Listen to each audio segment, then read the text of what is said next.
Okay, so Joms, do we have questions in the chat box? May mga questions ba dyan? Pwede mong basahin para at least masagot na natin. Or... Okay, yes, Miss Cho, thank you. We have questions from chat box and also from inquiries from our messenger and including in our comment sections. We have one, Okay. two, three. We have six questions here. Number one is, do I need IELTS to apply for a New Zealand student visa?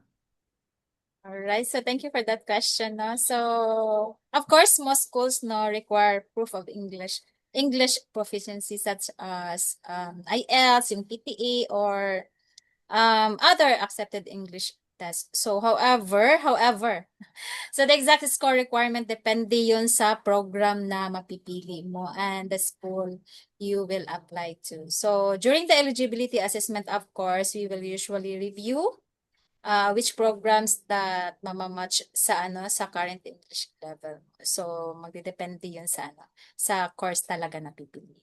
Ano. But Okay, yes, require 'yun sa school. okay, Miss Jo, thank you. And number two questions, can I work while studying in New Zealand? Course. So good question, no? Yes. Of course, you can work as per immigration, no? As per immigration, you can work. Most international students are allowed from November na November update. So you can work up to 25 hours while studying. Per week yun ha, during your studies. And of course, you can work also full-time during your schedule na mga day. So, of course, this will allow you as a student to gain local work experience and of course contribute to some of your living expenses na ma-incur mo doon sa New Zealand. Okay, we have another questions from John. Can Okay. I bring my spouse while studying in New Zealand? Good, interesting question. In some cases, yes. So, hindi lahat ha, hindi lahat. Kasi magdidepende din yun sa course na pipiliin mo. So, partners of students may qualify for an open work visas. So, depende yun sa course na pipiliin mo. So, ayun, they may qualify, your partner may qualify for an open work visa. This will allows them to work full-time in New Zealand. So, actually, this is something we will usually review during the assessment. So, because eligibility depends talaga on the program that you will select or yung program na dito. So, hindi lahat ng program is allowed. So, depende yan. Okay, thank you for the clarification, Ms. Jo. And we have another question here from May. Ayan. Sabi niya dito, can I bring my children with me?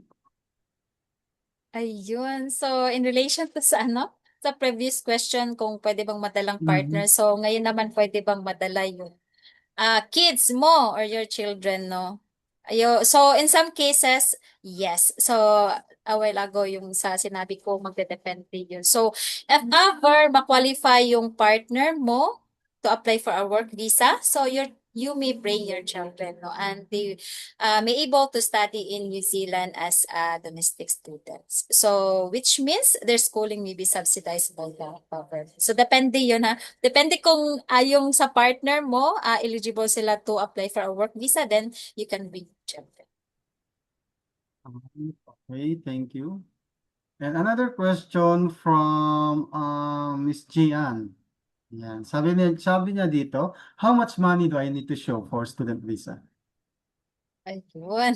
Good question. So, magkano ba? So, as I've mentioned earlier doon sa topic ko kanina, so Immigration New Zealand requires proof that students can financially support themselves. So, currently, applicants generally need to show around that's 20,000 yung sa nabanggit ko kanina, no? Sa topic. So that's 20,000 NZD per year for your living expenses in addition to your tuition. So yung tuition, depende yan sa course na kukunin mo. And then this money is not paid to the school. So as mentioned earlier also, na hindi ito yung ibabayad natin sa school. Instead, ito yung simply makikita, no, doon sa sponsor's bank account mo or sa guarantor's bank account, no, to prove as you are financially capable for your living expenses. Okay, so another Mayroon pa question. ba?